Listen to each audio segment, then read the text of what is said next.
बच्चों, आप सभी कैसे हैं। मुझे उम्मीद है कि आप सभी अच्छे होंगे और अच्छे से पढ़ाई कर रहे होंगे। तो स्टूडेंट, हम सब जो है पिछले क्लास में ब्रांचेज ऑफ साइंस के बारे में पढ़ रहे थे और मुझे उम्मीद है कि आप लोगों ने इसके पहले जो भी वीडियो डाला गया है उसको आप सभी ने अच्छे से देख लिया होगा। तो चलिए स्टूडेंट, लेट न करते हुए आज के टॉपिक को स्टार्ट करते हैं। आज का टॉपिक है ब्रांचेज ऑफ साइंस। उसमें आज हम लोग स्टूडेंट पढ़ेंगे बॉटनी के बारे में। जैसा कि हम सभी जानते हैं कि बॉटनी को हिंदी में वनस्पति विज्ञान बोलते हैं।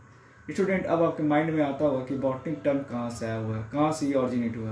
तो स्टूडेंट, आपको बताया गया है कि साइंस में कोई भी चीज़ ऑरिजिनेट होता है उससे हम क्या बोलते हैं, लैटिन वर्ड बोलते हैं। तो स्टूडेंट, बॉटनी भी आपका आया हुआ है लैटिन वर्ड से। अब स्टूडेंट, आपके माइंड में ये आता होगा कि किस लैटिन वर्ड से आया हुआ। तो स्टूडेंट, आप याद रखिएगा कि बॉटनी टर्म आपका आया हुआ बास्किन से। बास्किन का मतलब स्टूडेंट इंडियन लैंग्वेज में क्या होता है, ग्रेजिंग। ग्रेजिंग का मतलब होता है चरना। तो स्टूडेंट, आप लोगों ने देखा होगा कि डिफरेंट टाइप्स ऑफ एनिमल्स जो है वो क्या करते हैं, ग्रेज करते हैं। क्या चीज़ ग्रेज करते हैं, प्लांट को ग्रेज करते हैं, ग्रासेस को ग्रेज करते हैं। तो स्टूडेंट, ये ग्रासेस क्या है, तो एक तरह से प्लांट है। तो स्टूडेंट, यहाँ से हम इसके लैटिन वर्ड से हम यहाँ पे डिफाइन कर सकते हैं बॉटनी को कि the study about different types of plant is called botany. तो प्लांट्स के बारे में या डिफरेंट टाइप्स ऑफ जो प्लांट है उसके बारे में जो अध्ययन करते हैं उससे हम कहाँ करते हैं, बॉटनी में स्टूडेंट अध्ययन करते हैं।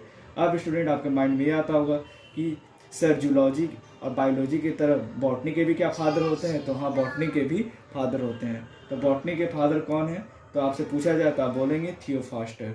थियोफास्टर जो है स्टूडेंट वो बॉटनी के फादर हैं। अब स्टूडेंट, हम डिस्कस करते हैं साइंस के नेक्स्ट ब्रांच जिसको हम लोग क्या बोलते हैं, फिजिक्स। फिजिक्स को हिंदी में हम लोग बोलते हैं भौतिकी। अब स्टूडेंट, आपके माइंड में ये आता हुआ कि क्या सर फिजिक्स भी आपका कहीं से ऑरिजिनेट हुआ है। तो हाँ स्टूडेंट, फिजिक्स भी आपका ऑरिजिनेट हुआ है लैटिन वर्ड से। अब स्टूडेंट, आपके माइंड में आता होगा कि किस लैटिन वर्ड से फिजिक्स ऑरिजिनेट हुआ है। तो स्टूडेंट, फिजिक्स जो आपका ऑरिजिनेट हुआ जिस लैटिन वर्ड से उसका नाम है फ्यूसिस। मतलब फ्यूसिस का मतलब स्टूडेंट इंडियन लैंग्वेज में क्या होता है, नेचर। नेचर का मतलब होता है आपका प्रकृति। नेचर का मतलब क्या होता है स्टूडेंट, प्रकृति। तब स्टूडेंट, हम इससे लैटिन वर्ड से फिजिक्स को किस तरीके से डिफाइन कर सकते हैं, तो हम इसे बोल सकते हैं कि the study about nature and it's natural phenomenon. मतलब कि प्रकृति या प्रकृति में जो भी घटनाएं घटित हो रही है उससे हम फिजिक्स में पढ़ते हैं। एज फॉर एग्जाम्पल के तौर पे स्टूडेंट हम बोल सकते हैं कि यहाँ पे आपका क्या हो रहा है कि आप देखते होंगे कि लाइटनिंग होता है, प्रकाश चमकता है जब रेनिंग होती है। तो उस समय जो घटना होती है नेचर में वो हम लोग फिजिक्स के अंदर ही पढ़ते हैं। ट्विंकलिंग, हम बोल सकते हैं कि जो आपका स्टार जो है ट्विंकलिंग कर रहा है वो भी क्या हो रहा है, नेचर में ही हो रहा है। तो ट्विंकलिंग का प्रोसेस भी हम किस में स्टूडेंट बोल सकते हैं कि वो आपका कहाँ हो रहा है, फिजिक्स में हो रहा है। स्टूडेंट, इसके बाद बोल सकते हैं थंडरिंग, जो आपकी आवाज़ सुनाई देती है जब आपका रैन होता है उस समय। तो स्टूडेंट, ये सारे के सारे जो आपके नेचर में हो रहे हैं और नेचर में ही घटना घटित हो रही है। तो ये सारी चीज़ को हम फिजिक्स में पढ़ते हैं। या न्यूटन के बारे में आप सभी ने पढ़ा होगा कि न्यूटन जो है आपका एक पेड़ के नीचे बैठा हुआ था और उसके ऊपर सेब जो है ऊपर से नीचे गिरा, तो लॉ ऑफ ग्रेविटेशन का खोज हुआ स्टूडेंट। तो ये भी कहाँ पे घटना हो रही है स्टूडेंट, तो हमारे नेचर में ही ये फेनोमेनन हो रहा है। इसलिए जो भी नेचर में फेनोमेनन घटित होता है या जो हो रहा है उससे हम कहाँ पढ़ते हैं स्टूडेंट, तो फिजिक्स में पढ़ते हैं। इसके बहुत सारे साइंटिस्ट हैं, अलग अलग साइंटिस्ट, इसलिए पार्टिकुलरली हम यहाँ पे किसी भी साइंटिस्ट को फादर नहीं बोल सकते। इसमें गैलीलियो भी आते हैं, न्यूटन का भी योगदान है, मैक्सवेल का भी है। तो आई होप सो स्टूडेंट आप समझ गए होंगे। अब स्टूडेंट, अब नेक्स्ट ब्रांचेज है साइंस का जिसे हम बोलते हैं केमिस्ट्री। तो स्टूडेंट, केमिस्ट्री के बारे में हम लोग जानते हैं केमिस्ट्री क्या होता है। तो स्टूडेंट, जिस तरीके से फिजिक्स बायोलॉजी का ऑरिजिनेशन लैटिन वर्ड से हुआ उसी तरह से केमिस्ट्री का भी ऑरिजिनेशन लैटिन वर्ड से हुआ। तब आपके माइंड में स्टूडेंट ये आता होगा कि किस लैटिन वर्ड से केमिस्ट्री का ऑरिजिनेशन हुआ। तो स्टूडेंट, केमिस्ट्री का ऑरिजिनेशन हुआ आपका केमिका से। किससे हुआ स्टूडेंट, केमिका से हुआ।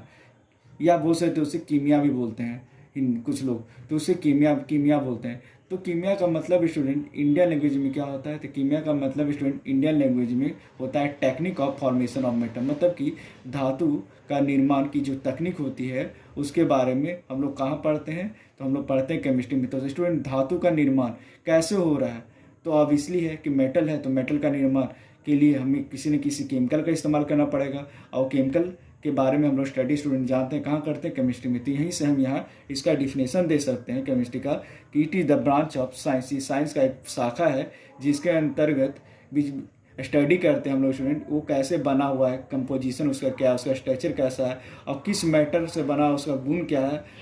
इस सब चीज़ के बारे में जो स्टूडेंट हम स्टडी करते हैं हम कहाँ करते हैं, केमिस्ट्री में। अब आपके स्टूडेंट माइंड में आता होगा कि हम केमिस्ट्री को कैसे डिफाइन करेंगे, तो हम बोल सकते हैं कि it is the branch of science in which we study about composition, structure and properties of matter.